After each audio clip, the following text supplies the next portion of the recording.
Hello and welcome you all to our YouTube channel. আজকে থেকে আমরা ক্লাস 10-এর 6 নম্বর অধ্যায় 6 নম্বর অধ্যায় চলতরিৎ চ্যাপ্টার শুরু করব। সকলকে বলবো ধৈর্য ধরে বসবে এবং প্রত্যেকটা কনসেপশন ভিডিও স্কিপ না করে ভালোভাবে লক্ষ্য করবে। আমরা যে ভিডিওটা পড়বো, যেখানে আমরা ক্লাস করব, সেইখানে কিন্তু আমরা 90% কনসেপ্ট বেস অ্যান্সার করব। কনসেপ্ট বেস অ্যান্সার করার মানে কি? কনসেপ্ট বেস অ্যান্সার করার মানে হচ্ছে আমরা কিন্তু নোটস করছি না, আমরা প্রত্যেকটা নোটস কিন্তু খুব সুন্দরভাবে বোঝার চেষ্টা করছি। তো টাইম লাগবে, কিন্তু আমরা বেস্ট শিখব। সামনেই মাধ্যমিক পরীক্ষা, তাদের জন্য খুব গুরুত্বপূর্ণ আমাদের এই ভিডিওসগুলো। এই ভিডিওসগুলোর মেন উদ্দেশ্য কী হবে? আমাদের রিভিশন করা। এছাড়া যারা নতুন হবে, অর্থাৎ যারা হয়তো ক্লাস 9-এ পড়ছো, ক্লাস 10 এখন থেকেই শুরু করে দেওয়ার চেষ্টা করছো, তাদের জন্য এগুলো সুবিধাজনকভাবে ব্যবহার হতে পারে। তো তারা তাদের মতো করে চলবে, তারা ধীরে সুস্থে চলবে, তবুও আমরা বেস্ট জিনিসটাই শিখবো। অন্তত করে একটা জিনিস বলা সম্ভব হবে যে ইজিলি, মানে এরপরে হয়তো চলতরিৎ বোঝাটা তেমনভাবে অসুবিধা হবে না। ঠিক আছে,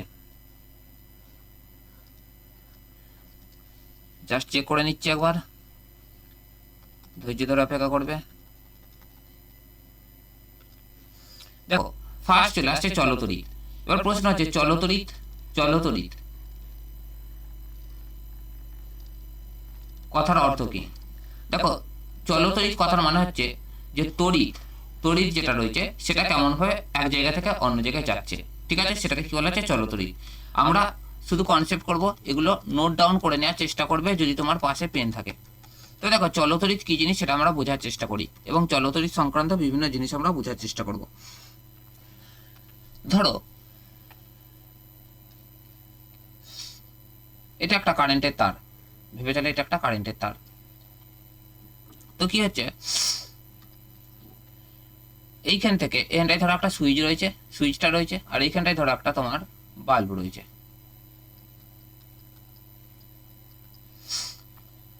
তো সুইচটা অন করে দিলে এইখান থেকে কি হবে? সুইচটা অন করে দিলে, বোঝার চেষ্টা করো, সুইচটা অন করে দিলে এইখান থেকে যেটা রয়েছে তোমার কোথায় যাবে? এত দূর পর্যন্ত যাবে। অর্থাৎ আমরা তোমার এইখান থেকে এত দূর পর্যন্ত কি হচ্ছে? একটা তার দিয়ে কারেন্ট নিয়ে যাচ্ছি। এই কারেন্ট যে জিনিসটা রয়েছে, কারেন্ট,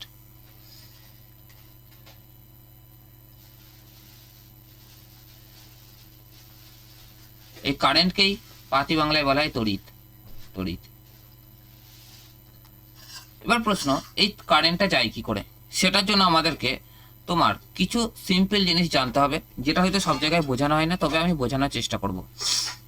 সেই সিম্পল জিনিসটা কি সেটা আমরা বুঝে নেওয়ার চেষ্টা করি। আমাদেরকে ফার্স্ট জানতে হবে পরমাণু সম্পর্কে ধারণা। ফার্স্ট কি জানতে হবে আমাদের? পরমাণু।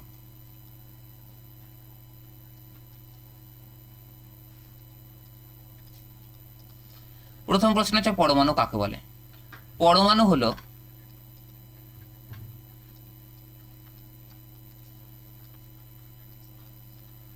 কোনো বস্তুর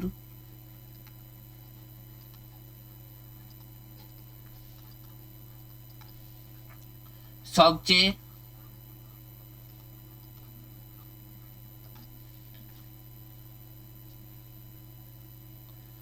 ছোট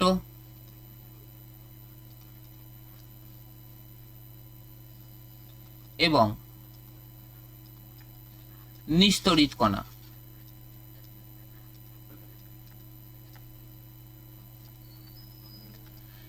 এবার প্রশ্ন হবে যে নিস্তড়িত কণা কেন? পরমাণু কেন নিস্তড়িত কণা? এটা কিন্তু বোঝা গুরুত্বপূর্ণ। এটার জন্যই আমরা পড়ব পরমাণুর গঠন। নিস্তড়িতটা বুঝতে গেলে আমাদেরকে কি জানতে হবে? পরমাণুর গঠন।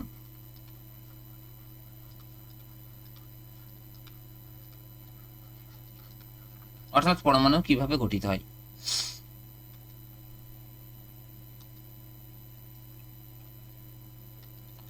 তাহলে ফার্স্টে আমরা যেটা পড়লাম, আর একবার রিভাইজ করি, সেটা আমরা কি পড়লাম?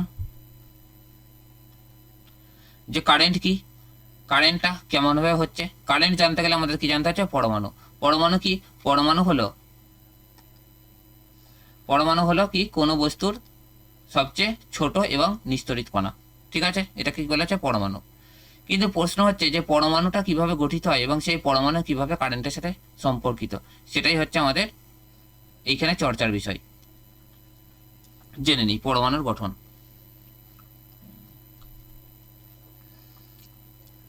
ধরো এটা একটা পরমাণু, ভেবে চলে, অ্যাজিউম করে চলে এটা একটা পরমাণু। তো কি হয়, একটা পরমাণু পরমাণু এটা ধরো একটা পরমাণু। পরমাণু তিনটে কণা নিয়ে গঠিত হয়। একটাকে বলা হয় প্রোটন, একটাকে কি বলা হয় প্রোটন, একটাকে বলা হয় ইলেকট্রন,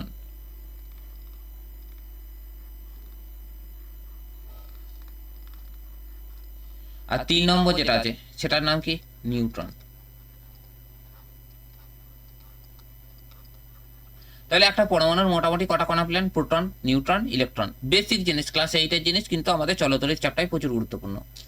প্রোটনকে বলা হয় পজিটিভ, ধনাত্মক, ইলেকট্রনকে বলা হয় নেগেটিভ, আর নিউট্রন এটা হচ্ছে নিস্তরিত কণা, এটাকে কি বলা হয় নিস্তরিত কণা। এইখানটায় তুমি বেশ মানে একটা ভালো কনসেপ্টে পাবে যে পরমাণু কেন নিস্তরিত, পরমাণু কেন নিস্তরিত। দেখো পরমাণু নিস্তরিত সেটা বলার পিছনে কারণ কি, দেখো আমরা একটু আগেই বললাম যে পরমাণু নিস্তরিত, সেটা বলার মেন কারণ হচ্ছে পরমাণুর এই যে প্রোটন রয়েছে, ইলেকট্রন রয়েছে, প্রোটন এবং ইলেকট্রন, এরা দুজন একই সাথে অবস্থান করার জন্য পরমাণু কি হয়ে যায়, প্লাস মাইনাস দুটো একসাথে থেকে যায়, তাই পরমাণুটা কি হয়ে যায় নিস্তরিত। পরমাণুর সবচেয়ে ভারী কণার নাম কি নিউট্রন, পরমাণুর সবচেয়ে ভারী কণা কি নিউট্রন। গুরুত্বপূর্ণ নয় আমাদের জন্য, তবু আমরা পড়ে রাখছি। এবার প্রশ্ন হচ্ছে পরমাণুটা আমরা কেন পড়লাম, এটাই হচ্ছে ম্যাটার। এটা বোঝার জন্য দেখো আমরা প্রিভিয়াস পেজে যদি যাই, আমরা একটা জিনিস পড়লাম যে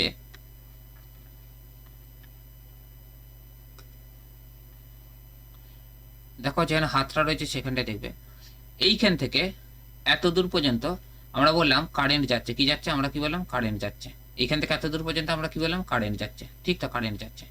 কিন্তু এই কারেন্টটা যাচ্ছে কি করে, এটা বুঝতে গেলে জানতে হবে যে আমরা, তুমি সিম্পল বোঝার চেষ্টা করো যে এই যে তারটার কথা বলছি আমরা, এই তারটা কিন্তু আমি হতে পারে তামা, তামা হতে পারে, বা অ্যালুমিনিয়াম হতে পারে, অ্যালুমিনিয়াম।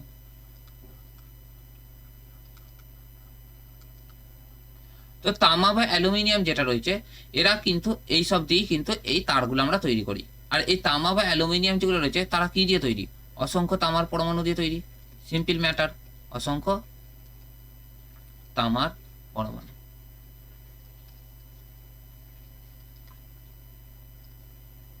বা যে যেটা নিয়ে রয়েছে তার, ঠিক আছে, অসংখ্য কি হচ্ছে তামার পরমাণু নিয়ে এরা গঠিত হচ্ছে। এইখানটায় চলে এলো মেন পয়েন্ট, যে অসংখ্য তামার পরমাণু নিয়ে গঠিত হচ্ছে।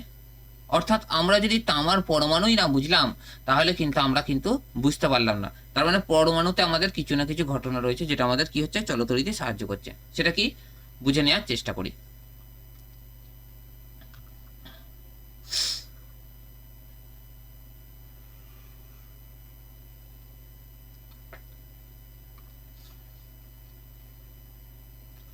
মূলত যদি আমরা ইলেকট্রিক যাওয়া দেখি, তাহলে যেটা বলা হয় যে নেগেটিভ আর পজিটিভ, নেগেটিভ আর পজিটিভ প্লাস, নেগেটিভ মানে কাকে বললাম একটু আগে আমরা পড়লাম, নেগেটিভ অর্থাৎ ইলেকট্রন,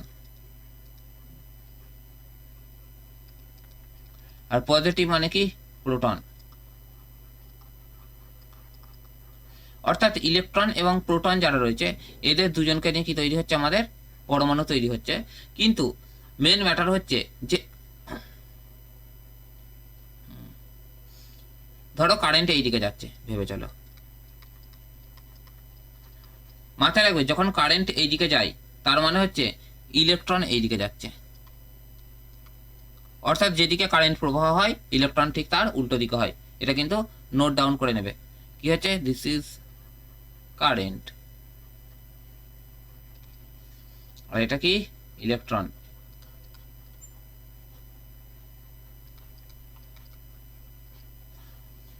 তাহলে ফার্স্ট পয়েন্ট আমরা যেটা পেয়ে গেলাম সেটা কি, তড়িৎ যেদিকে প্রবাহিত হয়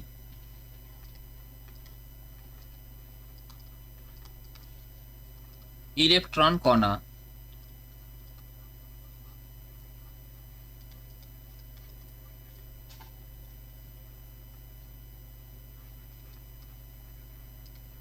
তার বিপরীতে প্রবাহিত হয়।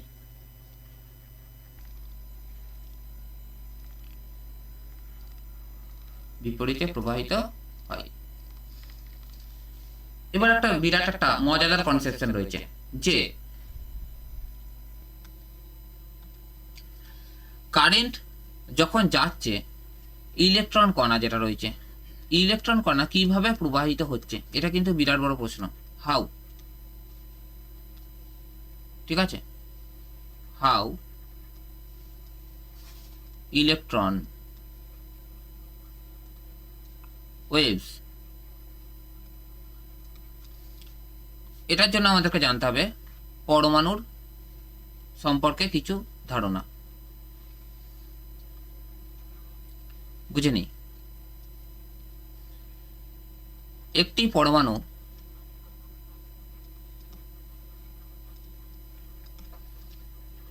ততক্ষণ নিস্তড়িত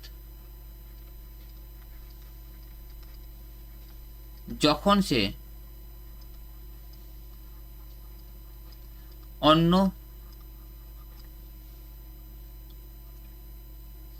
পরমাণুর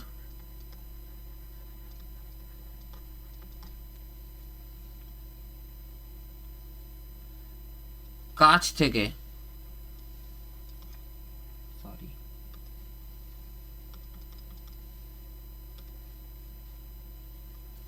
অন্য পরমাণুর সঙ্গে তড়িদাহিত হবে না।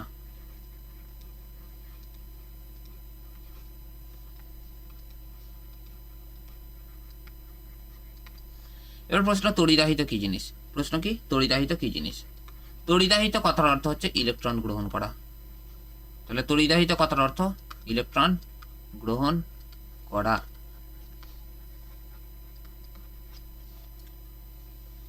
কি করে সম্ভব সেটা সম্পর্কে আমরা এবার ধারণা নেব। আমরা এর পরবর্তী পর্যায়ে একটা চ্যাপ্টার পড়বো যেটার নাম হচ্ছে তোমার পর্যায় সারণী। ঠিক আছে, সেই পর্যায় সারণীতে আমরা বিভিন্ন ধরনের পরমাণুর বিভিন্ন ধরনের তোমার কক্ষ সম্পর্কে ধারণা পাবো। সেই কক্ষটা যখন সৃষ্টি হয় সেটা ইলেকট্রন অনুযায়ী সৃষ্টি হয়। ঠিক আছে, এখন সিম্পল বলার চেষ্টা করলাম। তবুও ক্লাস 8-এ আমরা একটা জিনিস পড়েছিলাম, সেটা একবার ঘুরিয়ে রিপিট করব, যে একটি পরমাণুর কটি কক্ষ হয়? পরমাণুর কক্ষ মাথা রাখবে, একটা পরমাণুর কে, এল, এম, এন অসংখ্য কক্ষ হতে পারে, অসংখ্য কক্ষ হতে পারে। তো কে কক্ষের সব থেকে কটা পরমাণু নিতে পারে? দুটি। কটি ইলেকট্রন নিতে পারে? দুটি। এল কক্ষ নিতে পারে কটি? 8টি। এম কক্ষ নিতে পারে 16টি। এম কক্ষ কটা নিতে পারে? 16টি। এবং এন কক্ষ থেকে শুরু হয়ে গেলে এবার তোমার 8টি প্লাস। এবং এইখানে সব থেকে মজাদার ব্যাপার, পরমাণুর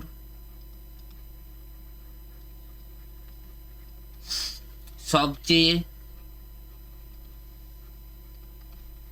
শেষ কক্ষে 8টির বেশি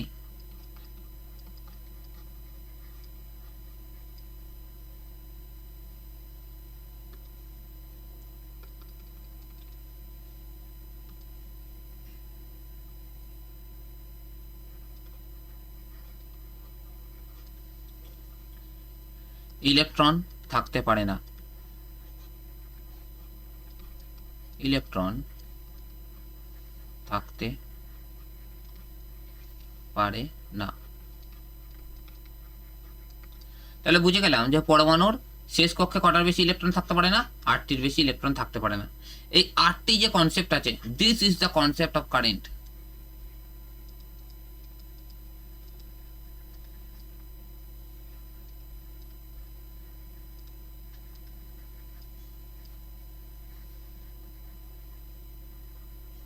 এটাই কি তোমার কনসেপ্ট হচ্ছে কিসের? কারেন্টের। পরমাণুর যে কারেন্ট জিনিসটা আছে তার কনসেপ্ট হচ্ছে এটাই, 8টি পরমাণুর। ঠিক আছে, কেমন বুঝি বোঝো। ধরো এইখানে একটি পরমাণু আছে যার নাম দিলাম আমি এল। এইখানে চলো এল না নাম দিয়ে যা নাম বেসিক দেওয়া হয় সেটা সম্পর্কেই আমরা এগোই, মেনে চলি। এইখানে একটি পরমাণু আছে যার নাম এক্স, এইখানে একটি পরমাণু আছে যার নাম ওয়াই। এদের দুজনকার মধ্যে ইলেকট্রন বিনিময় কখন সম্ভব?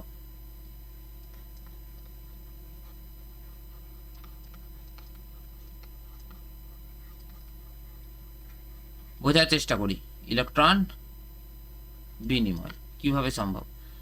আমি ভাবি যে এর পরমাণু ক্রমাঙ্ক, এর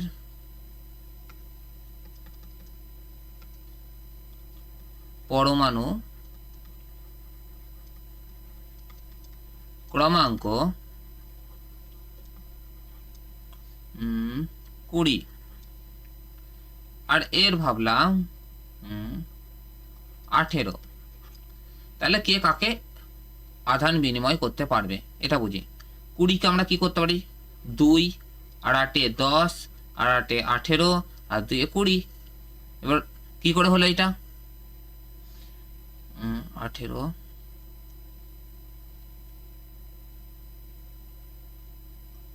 বা আর একটা করতে পারি 2 আর 8 10 আর 10 20, 10 আর 10 20। কি করে হলো বুঝে নিই। কে কক্ষে কটা থাকতে পারে, 2টি, এল কক্ষে 8টি, এম কক্ষে 16টি, তাই তো।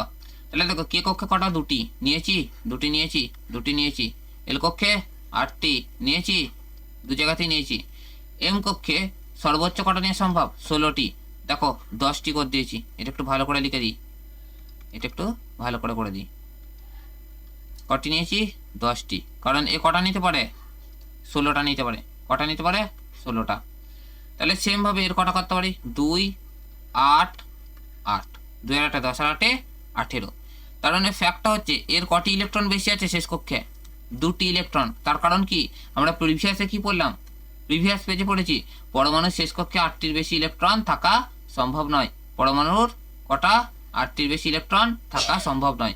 সুতরাং যদি 8টির বেশি ইলেকট্রন থাকা না সম্ভব হয়, তাহলে এইখানে যদি 10টি হয়ে থাকে, এখানে কটি হয়ে রয়েছে, 10টি, অর্থাৎ 2টো ইলেকট্রন কি আছে আমাদের বেশি আছে।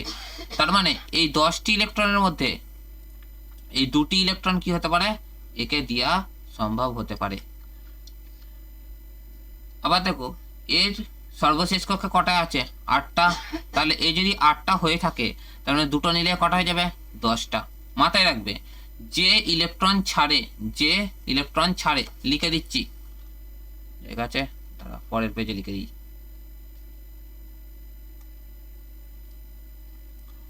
নোট ডাউন করে নিই, যে ইলেকট্রন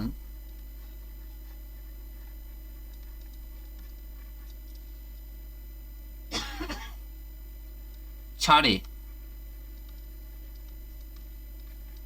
সে হয়ে যায় পজিটিভ।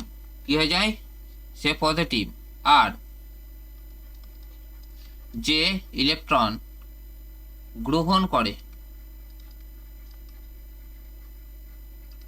সে কি হয়ে যায়, নেগেটিভ। অলওয়েজ রিমেম্বার, যে ইলেকট্রন ছাড়ে সে কি হয়ে যায়, পজিটিভ, আর যে গ্রহণ করে সে কি হয়ে যায়, নেগেটিভ। তাহলে দেখো এইখানে কে ইলেকট্রন ছাড়লো, এক্স, তাহলে এক্স কি হলো, পজিটিভ, আর ওয়াই ইলেকট্রন কি হলো, গ্রহণ করলো, তাহলে কি হয়ে গেল, নেগেটিভ। অর্থাৎ এইরকম ভাবে আধান বিনিময় হওয়ার জন্য এদের ইলেকট্রনের কি হচ্ছে, বিনিময় হচ্ছে। আধান বিনিময় হলে কি হচ্ছে, ইলেকট্রন বিনিময় হচ্ছে। তাহলে যদি যদি ইলেকট্রন বিনিময় হয়,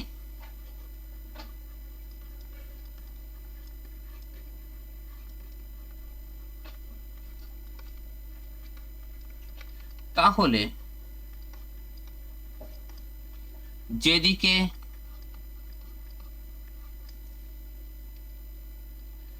ইলেকট্রন যাবে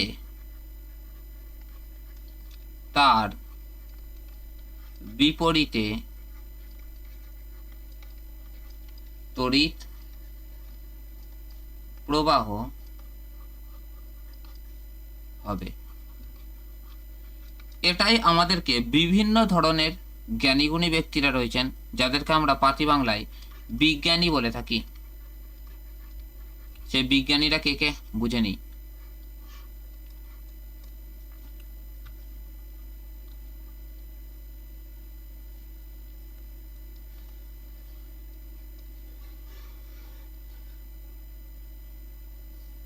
সেই বিজ্ঞানীরা কে কে? বিজ্ঞানী কুলম্ব। আর কে আছে? ওহম। আমাদের যতটা দূর সিলেবাসে এই দুটোই আছে, আমাদের যতটা দূর মনে আছে। এরা দুজন আছে, আর একজন রয়েছে জুল। আর এক ব্যক্তি আছেন, তিনি হচ্ছেন জুল। তাহলে আমরা বুঝে গেলাম যে এই তিন বিজ্ঞানী আমাদেরকে কি ধারণা দিয়েছেন। এই তিন বিজ্ঞানী আমাদেরকে ধারণা দিয়েছেন কিসের সম্পর্কে? আমাদের তড়িৎ প্রবাহ সম্পর্কে। তাই এই চ্যাপ্টারটার নাম কি হয়ে গেল আমাদের? চলতড়িৎ। অর্থাৎ এতদূর পর্যন্ত আমরা বুঝতে পারলাম যে চলতড়িৎ কিভাবে হচ্ছে। এবার চলে আসবো আমরা মেন জায়গায়। এতদূর আশা করছি কারোর বুঝতে অসুবিধা হয়নি। যদি অসুবিধা হয়ে থাকে অবশ্যই কমেন্ট সেকশনে জিজ্ঞাসা করবে। রিপিট করার সময় নেই, তাই রিপিট করছি না। তবে আমরা অনেক জিনিসটাই ধারণা পেয়ে গেছি। ফার্স্ট টপিক আমরা যেটা চলে আসবো সেটা হচ্ছে কুলম্ব।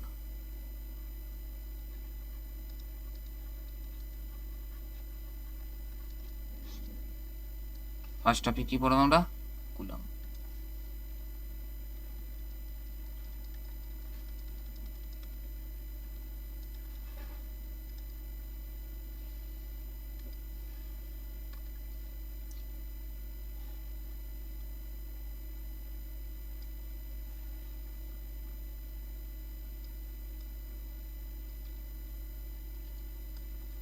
কুলম্ব কি বলছে সেটা পড়ি।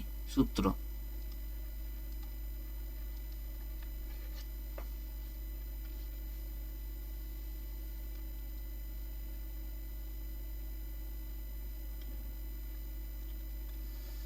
কুলম্ব বলছে দুটি স্থির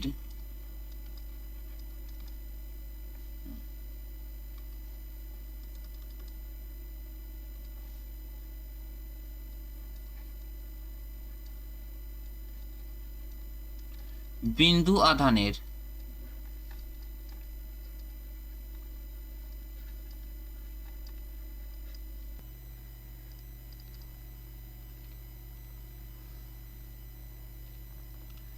মধ্যে পারস্পরিক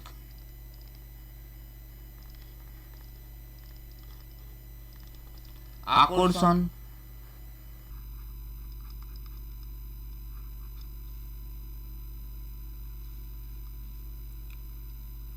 বা বিকর্ষণ বল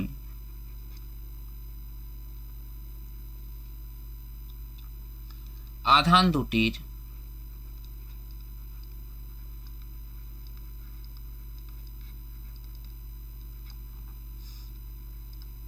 গুণফলের সমানুপাতিক।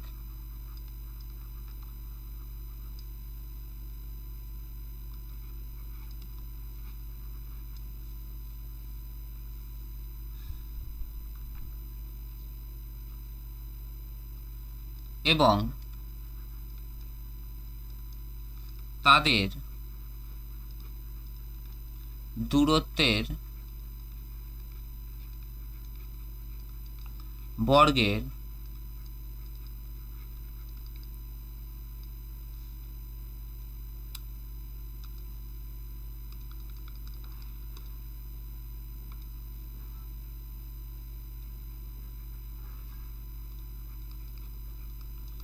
ব্যস্তানুপাতিক।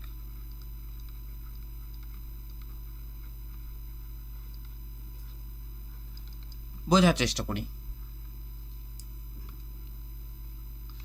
ফার্স্ট প্রশ্ন দেখো, দুটি, বোঝার চেষ্টা করবে, স্থির বিন্দু আধান, আমি জাস্ট হালকার ওপর দিয়ে তোমাদেরকে দেখাচ্ছি।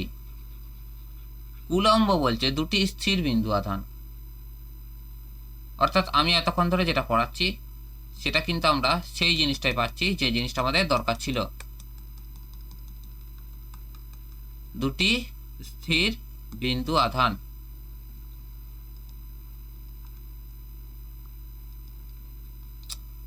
যাই হোক, হাইলাইট মুছতে থেকে সম্পূর্ণটা মুছে গেল, একটু ঠিক করে নিই, পরে না হলে নোটে বুঝতে পারবে না। দুটি স্থির বিন্দু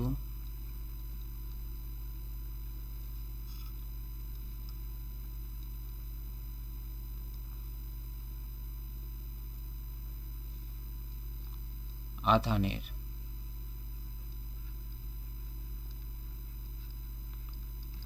মধ্যে পারস্পরিক আকর্ষণ বা বিকর্ষণ বল আধান দুটির গুণফলের সমানুপাতিক।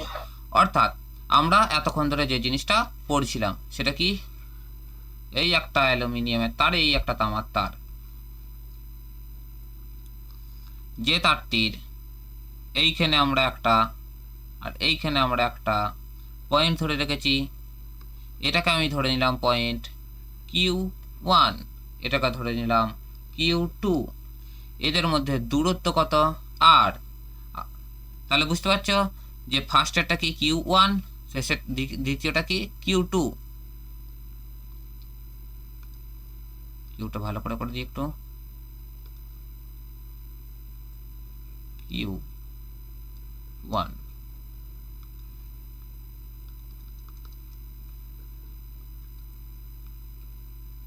Q2, এদের দুজনকার গুণফল, এদের দুজনকার গুণফল আর এদের দুজনকার দূরত্ব এর কি হচ্ছে সমানুপাতিক, এর কি হচ্ছে সমানুপাতিক।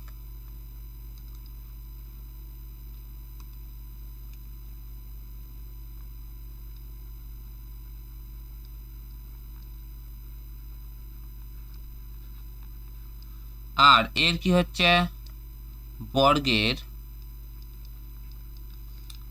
ব্যস্তানুপাতিক।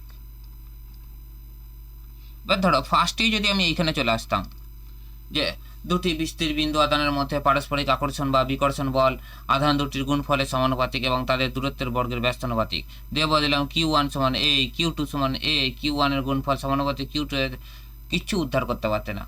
কি বিন্দু আধান, কিসের জন্য বিন্দু আধান, আধান কাকে বলে, কেন এদের আকর্ষণ বা বিকর্ষণ বল, এই সমস্ত জিনিস কিন্তু ম্যাটার করে, যেগুলো কিন্তু আমরা ফার্স্টেই প্র্যাকটিস করলাম। কি কি প্র্যাকটিস করলাম, একটু আগেই আমরা প্র্যাকটিস করলাম যে ইলেকট্রন ছাড়ে সে হচ্ছে প্লাস, আর যে ইলেকট্রন গ্রহণ করে সে কি হচ্ছে মাইনাস।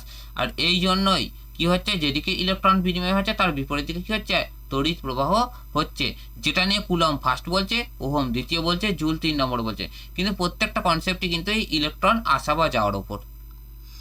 এটাই কুলম্ব একটা সূত্রের আকারে প্রকাশ করেছে, সেই সূত্রটা কি দেখে নি। ফার্স্ট আমরা যেটা পেয়েছি দেখো, এই দুটোর কি হচ্ছে গুণফল আর এর কি হচ্ছে বর্গের ব্যস্তানুপাতিক, ঠিক আছে, এর কি বর্গ। তাহলে ধরি আমরা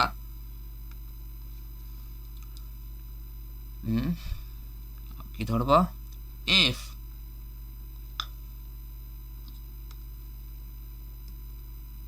ধরি আমরা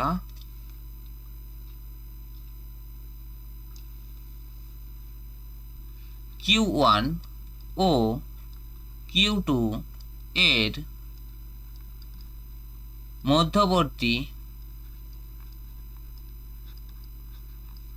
আকর্ষণ বা বিকর্ষণ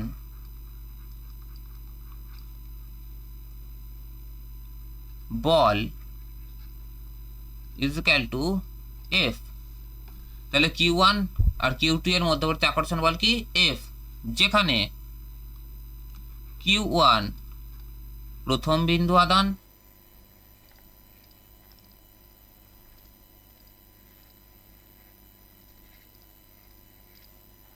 Q2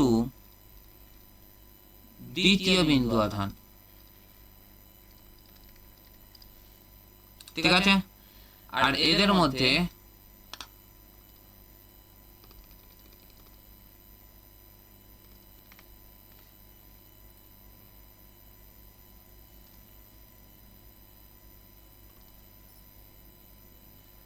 দূরত্ব আর। তাহলে ফার্স্ট সূত্র আমরা কি পেয়ে যাব, এফ অর্থাৎ আকর্ষণ বল কিসের ওপর নির্ভর করছে, Q1 গুণিত Q2, আর এটা কি হবে, F is equal two 1/r²। কেন কেন বুঝে নেই। একটু আগে আমরা পড়লাম যে Q1 এবং Q2 এদের গুণফলের কি সমানুপাতিক, আর এর বর্গের কি হয়েছে ব্যস্তানুপাতিক। অর্থাৎ সমানুপাতিক হলে 1/r করতে হয় না, কিন্তু মাথায় রাখবে ব্যস্তানুপাতিক মানে 1/, করতে হয় 1/, ডিনোমিনেটর। ঠিক আছে, 1/, ডিনোমিনেটর। এটা মুছে দিই। সেই জন্য আমরা এখানে কি পেলাম, এটা সমানুপাতিক, এটা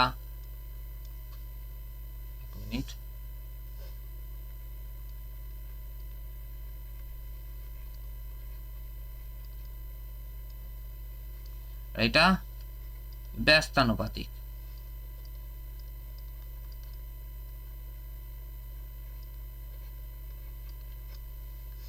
তাহলে এদের দুজনকে যদি যৌগিক ভেদের নিয়মে নিয়ে চলে আসি,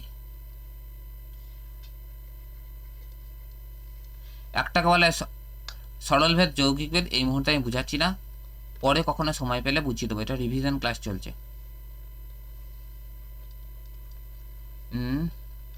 যৌগিক ভেদ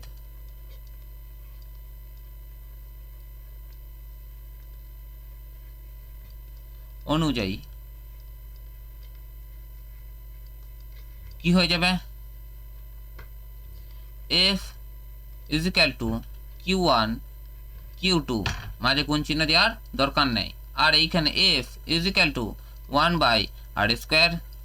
তাহলে কি হয়ে যাবে, F is equal to Q1 into Q2 by r² into K. কেটা কিসের জন্য, কে হচ্ছে ধ্রুবক, কে কি তাহলে ধ্রুবক। ধ্রুবক আসার জন্য কি হলো, Q1 Q2 এর সাথে 1 গুণ হলো, আর r² যেমন কার তেমনই রয়ে গেল। এই কেটা SI মান কে,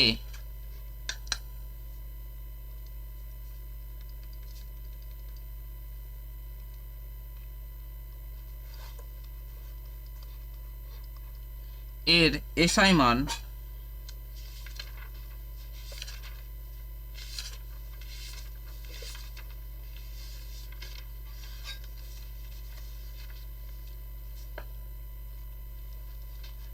নাইন ইন্টু 10⁹9। এটা কি এর SI একক। ঠিক আছে, এর SI একক। তো এই অনুযায়ী কুলম্বের সূত্র পেয়ে গেলাম আমরা, আর গাণিতিক রূপ আমরা পেয়ে গেলাম। সেই অনুযায়ী কুলম্বের সূত্রের CGS হচ্ছে F is equal to k into Q1 Q2 by r², আর SI একক F is equal to k এর জায়গায় হয়ে যাবে 9 into 10⁹9 into Q1 Q2 by r²। এইটা হচ্ছে মেন ম্যাটার, এতক্ষণ ধরে যেটা বুঝতে পেরে গেলাম। তাহলে Q1 কি হচ্ছে প্রথম আধান, Q2 দ্বিতীয় আধান, r² ব্যবধান। 9 ইন্টু 10⁹9 কিসের জন্য এলো, এটা হচ্ছে SI তে কিসের একক, SI তে কিসের একক, কে এর মান। ঠিক আছে, দেখিয়ে দিলাম SI তে কে এর মান। এটা নিয়ে আমরা এত টেনশন করি। তো আজকে আমরা কুলাম্বের সূত্র সম্পর্কে অনেক কিছু ধারণা পেলাম, আরও ধীরে সুস্থে ধারণা নেব। ঠিক আছে, কুলাম্বে আরও কিছু কিছু ধারণা আছে, সেটা শেষ করিয়ে দিই।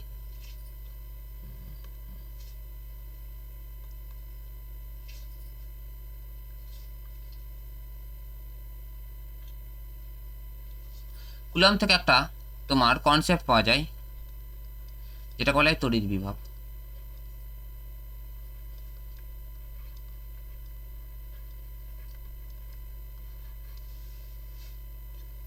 তড়িৎ বিভব কি সেটা বুঝি।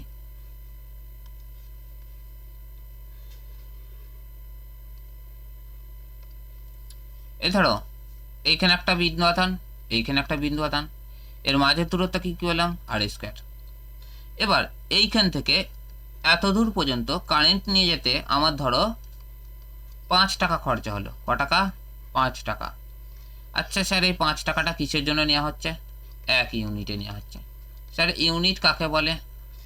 ইউনিট হচ্ছে এই যে তড়িৎটা গেল এইখান থেকে এতটা, এটা করতে, এটা নিয়ে যেতে যে কার্য করতে হয়, যে কার্য করতে হয়, তাহলে তড়িৎ নিয়ে যেতে যে কার্য করতে হয় তাকে কি বলা হচ্ছে? ইউনিট। এই ইউনিটটাই যেটা হচ্ছে সেটা কি বলা হচ্ছে? তোমার কি তড়িৎ বিভব। তাহলে এইখান থেকে কি পেয়ে গেলাম আমরা? এইদিকে লিখি, কোনো পরিবাহীর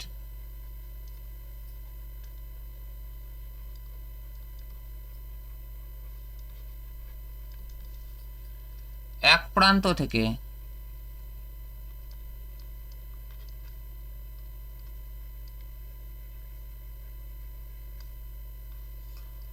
অন্য প্রান্তে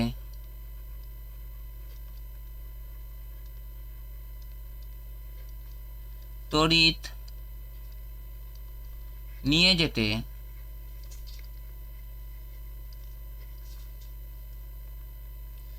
যে কার্য করতে হয়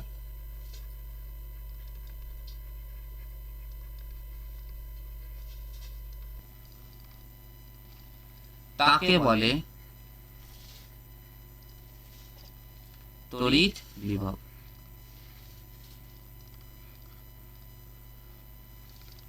তাহলে কোনো পরিবাহীর এক প্রান্ত থেকে অন্য প্রান্তে নিয়ে যেতে যে পরিমাণ কাজ করতে হয় তাকে বলা হয় তড়িৎ বিভব। এর একক সিজিএস একক ভোল্ট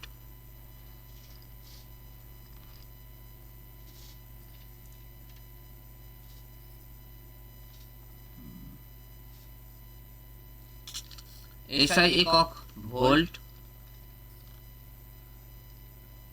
শুধু এটা হবে জুল। এটা কি হবে? জুল।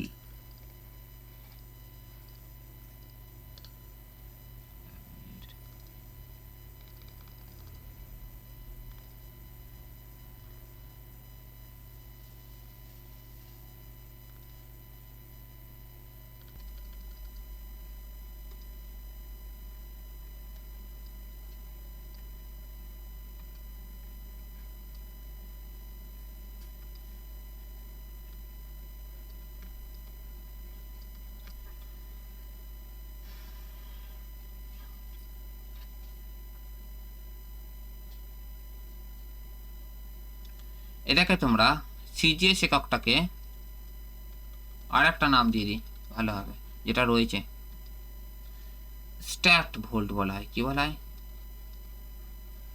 Stacked volt. ঠিক আছে, এটা কি বলা আছে? জুল। আমরা এইখান থেকে আর একটা পাবো কোষের ইএমএফ, পরের দিন করব। করার পরই আমরা তোমার কুলম্বের যা যা অঙ্ক আছে সেগুলো কভার করব। আশা করছি সবাই বুঝতে পেরেছ। তো আজকে এতটা পর্যন্তই। কালকে থেকে পরবর্তী ক্লাস হবে। অবশ্যই বন্ধুদের মধ্যে জিনিসগুলো শেয়ার করো। ঠিক আছে, সাবস্ক্রাইব করে নেবে নতুন হলে। একটা করে অবশ্যই লাইক করবে, কিচ্ছু অসুবিধা হলে কমেন্ট সেকশনে জিজ্ঞাসা করবো। Thank you.